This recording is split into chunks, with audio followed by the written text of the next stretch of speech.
नमस्कार, आप देख रहे हैं 99 न्यूज़ और मैं हूं आपके साथ राकेश पाठक। अभी हम बात करने के लिए आए हैं आपके पास और हमारे साथ मौजूद हैं आईआईटी आईएसएम के पर्यावरण विज्ञान के विभागाध्यक्ष डॉक्टर गुरदीप सिंह।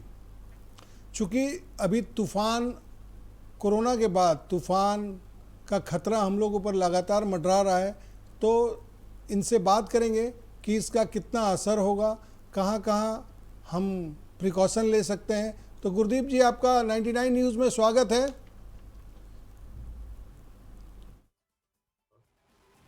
सर, एक सवाल है कि पहले ताउते और अब यास तूफान, लगातार प्राकृतिक आपदाओं का दौर जारी है। इसकी वजह क्या है सर? ये जो क्लाइमेट चेंज है वो इसका मेन कारण है। जो बार बार हम लोग बिल्कुल पर्यावरण पे ध्यान नहीं देते हैं।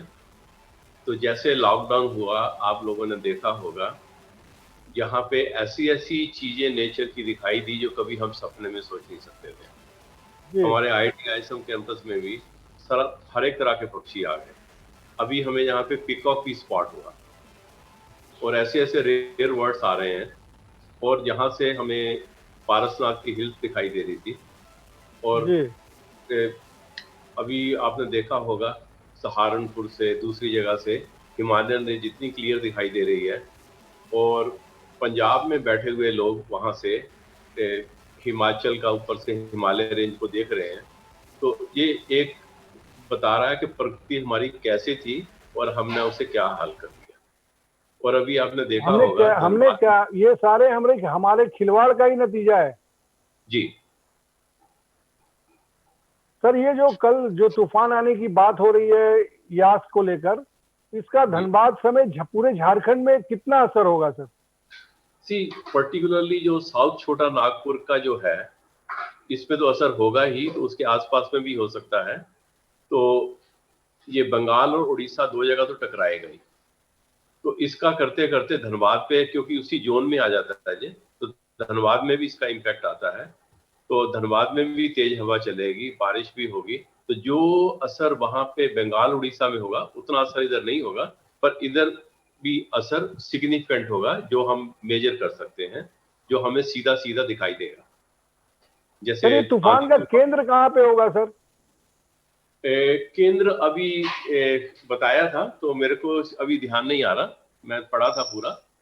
तो ये धीरे धीरे चला है। तो ये वेस्टर्न डिस्टर्बेंस हुआ, फिर लो प्रेशर वहां पे जनरेट हुआ। तो लो प्रेशर से ये सारे जगह पे एटमॉस्फेरिक सर्कुलेशन हो रहा है। तो उसके कारण ये सारा आज शाम से इसका असर थोड़ा बहुत चालू हो जाएगा और कल इसका अच्छा असर होगा। और जो विंड स्पीड है इसकी मेरा ख्याल 150 टू 160 किलोमीटर एन आवर होगी।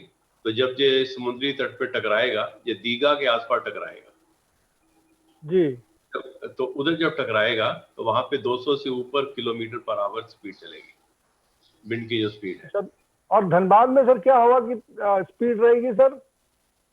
धनबाद में जहाँ पे मेरे ख्याल से तो अराउंड 40 से 60 किलोमीटर पर आवर स्पीड हो सकती है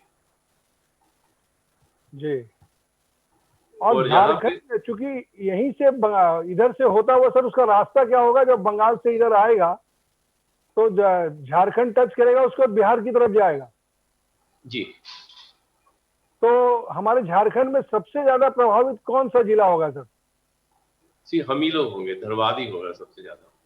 सबसे ज्यादा धनबाद ही का को ये खतरा है। और जो सर एक है, उधर से जमशेदपुर भी आएगा, जमशेदपुर भी आ सकता है इसमें, और इसका असर दुमका तक जाएगा जी। और चूंकि यहाँ भी ठनका गिरने से कई मौतें होती हैं, तो ये ठनका जोन भी कई बनाए गए हैं। तो क्या ठनका भी गिरेंगे क्या सर? उसकी भी संभावना है। अभी थोड़े दिन पहले झरिया में ठनका गिरा था, 2 बच्चे पूरे। जी, अभी 2 दिन पहले से 2 बच्चे एक्सपायर किए जी। तो हम लोगों को बाहर में नहीं रहना है, पेड़ के नीचे भी नहीं रहना है। और उसमें तो ये पेड़ भी गिर सकते हैं और बिजली के जो पोल हैं वो भी, उसके स्टेबिलिटी के ऊपर भी खतरा है। तो उससे भी हमें असर हो सकता है। क्योंकि हवाएं तेज चलेंगी तो हमारा इंफ्रास्ट्रक्चर भी तो वैसा नहीं है, तो इसको लेके परेशानी हो सकती है। जी हो सकती है। जी। और जैसे तूफान ये आएगा तो उसमें जैसे हम जी छतों पे कोई चीजें रख देते हैं तो वो उड़ के जी दूसरी जगह गिर सकती हैं, उससे भी कुछ एक्सीडेंट हो सकते हैं। तो हमें कोई कोशिश करें कि हमें बाहर जो लूज चीजें पड़ी हुई हैं उनको हटा लेना चाहिए। अभी भी टाइम है हमारे पास में, तो सुबह तक हम उन्हें उठा के सेफ जगह पे रख दें, सो दैट वो हवा से उनके ऊपर वो बह के कहीं दूसरी जगह ना टकराए या कोई एक्सीडेंट ना करे। और इसमें पेड़ भी गिर सकते हैं, तो उसका भी जो स्ट्रक्चर्स हैं, जैसे हमारे कई गरीब लोग हैं बेचारों की गुमटी है, दूसरी दुकानें हैं, उनको भी नुकसान हो सकता है। और पर्टिकुलरली जो पेड़ों के नीचे रखते हैं तो उनको और ज्यादा नुकसान।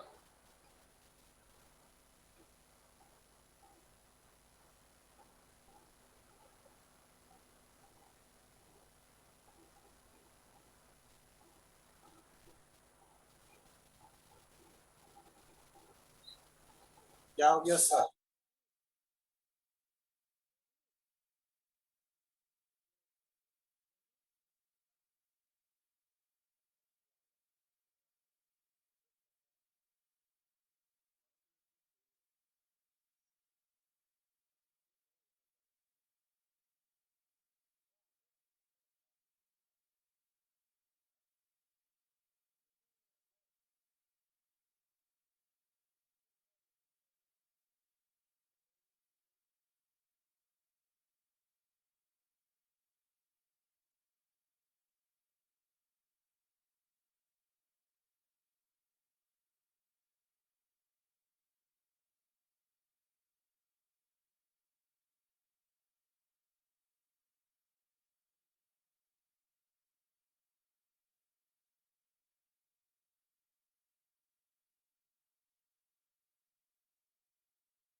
गुरदीप जी, जी कह रहा हूँ कि जो झारखंड है वो ठनका जोन में कहाँ कहाँ ज्यादा ठनका गिरने का खतरा है, किन किन जिलों में?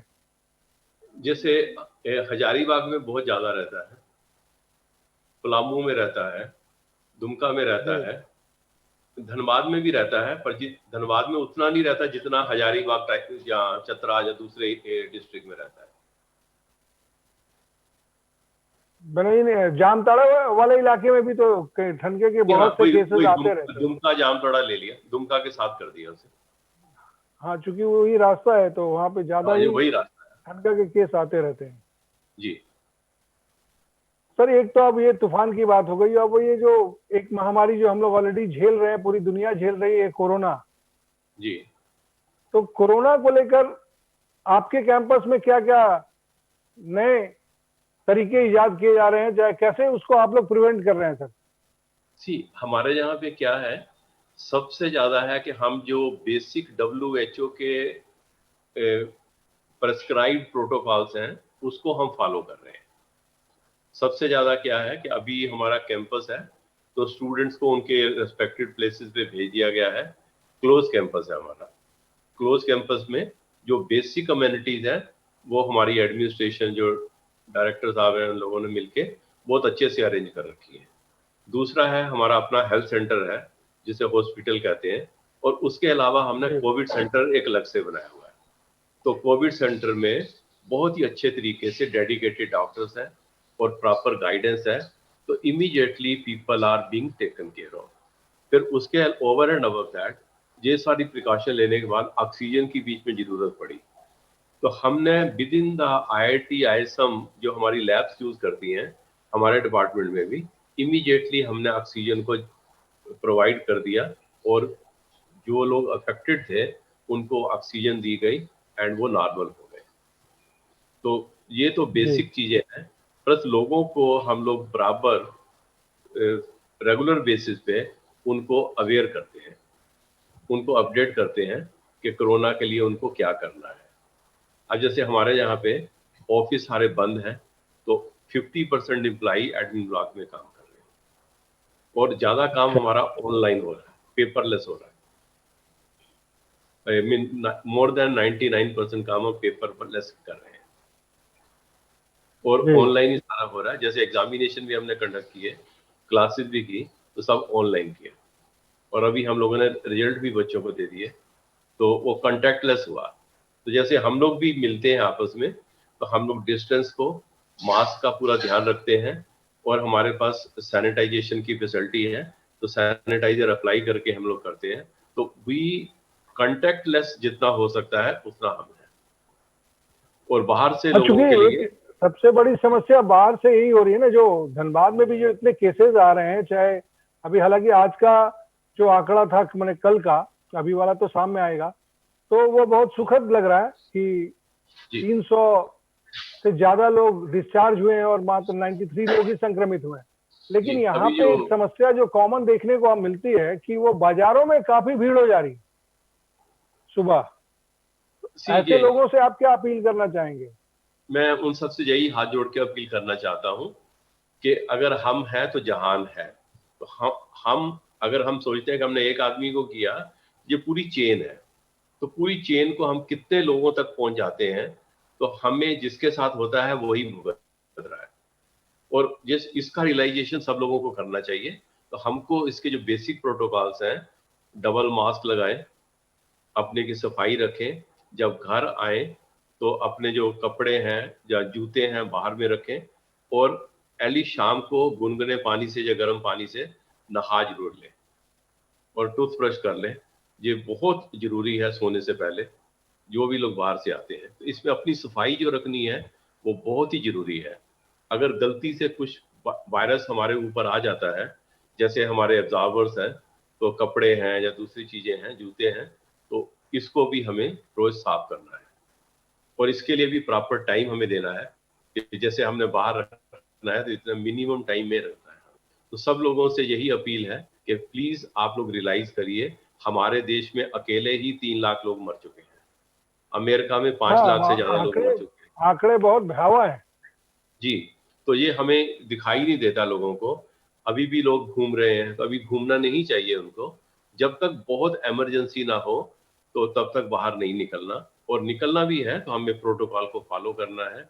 हमें ये देखना है कि इस मिनिमम हम लोगों को अफेक्ट करें, उनके कांटेक्ट में नहीं आने की कोशिश करें, और कोशिश करें कि हम आधी बाजू की शर्ट ना पहने, पूरी शर्ट पहन के जाएं।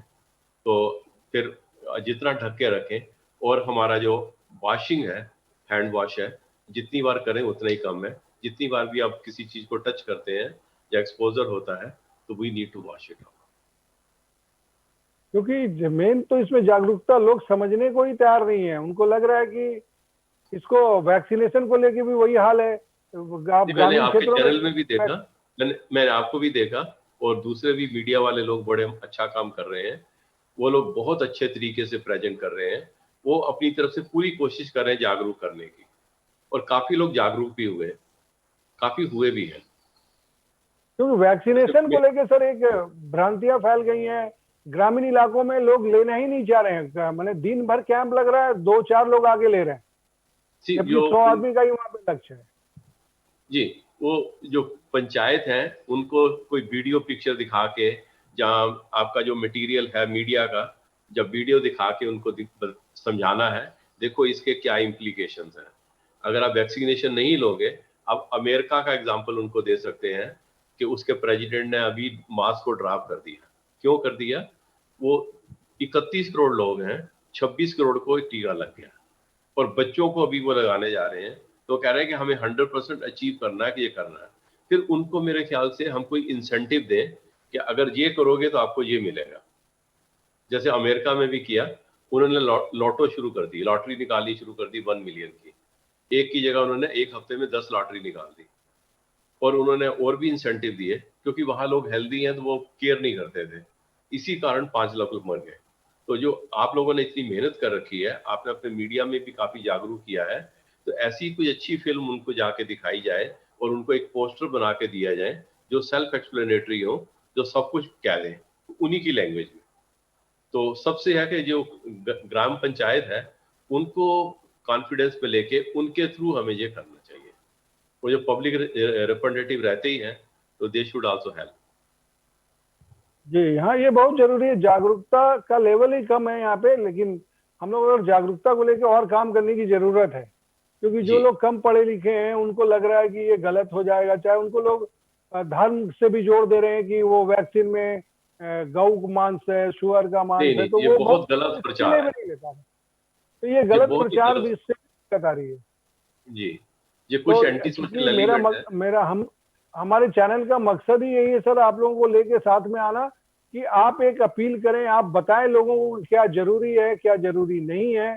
तो आपकी जी बात को लोग ज्यादा सीरियसली लेंगे और उनको भी एक समझ में आएगी कि और एक आईआईटी आईएसएम का एक प्रोफेसर, एक डॉक्टर अगर इस ढंग से चीजों को बता रहे हैं तो सटीक बातें होंगी। तो सब हमारा भी प्रयास यही है कि ज्यादा से ज्यादा लोगों को जागरूक करें और उनको सुरक्षित करने की जिम्मेवारी हम सबकी है, क्योंकि अगर एक आदमी भी बच जाएगा तो हम लोग भी परेशान हो जाएंगे और हमको भी कभी ना कभी चपेट में आ सकते हैं। जी। इसमें तो जो इससे हमारे बचना बहुत जरूरी है। इसमें जो जी हमारे डायरेक्टर हैं, he is leading from the front. तो वो जी कई जगह पे टीम बना के जा रहे हैं, अभी काफी जी सामग्री भी बांट रहे हैं, जागरूक भी कर रहे हैं। जी वो खुद अभी गए, जी जी उनको भी कोरोना हो गया था। तो वो एक बहुत जी बड़ा एग्जाम्पल है हम सबके लिए कि उन्होंने जी कोरोना से हाँ कैसे लड़ाई की और अभी भी वो सब लोगों के बीच में काम कर रहे हैं। जी अब हमारा अपना एग्जाम्पल ले लिए इंस्टीट्यूट का, हमारे यहाँ पे 117 केस हो गए थे, जी 117 कैंपस में। जी अभी हमारे यहाँ पे जी 6 से कम केस है जी और वो भी बहुत माइनर है, कोई इतना सीरियस नहीं रह गया अभी। तो ये एक बहुत बड़ा एग्जाम्पल है। तो वही हम लोगों जी सब, चूंकि उनका समय, इन्वॉल्वमेंट बड़ा अच्छा रहता है। जी सर एक समय की सीमा है और हम फिर आपसे जुड़ेंगे, ठीक फिर आपसे बातें करेंगे, ठीक। चूंकि समय कम है। और आप देखते रहिए 99 न्यूज, झारखंड की हर खबर का अपडेट हम आप तक पहुंचाते रहेंगे।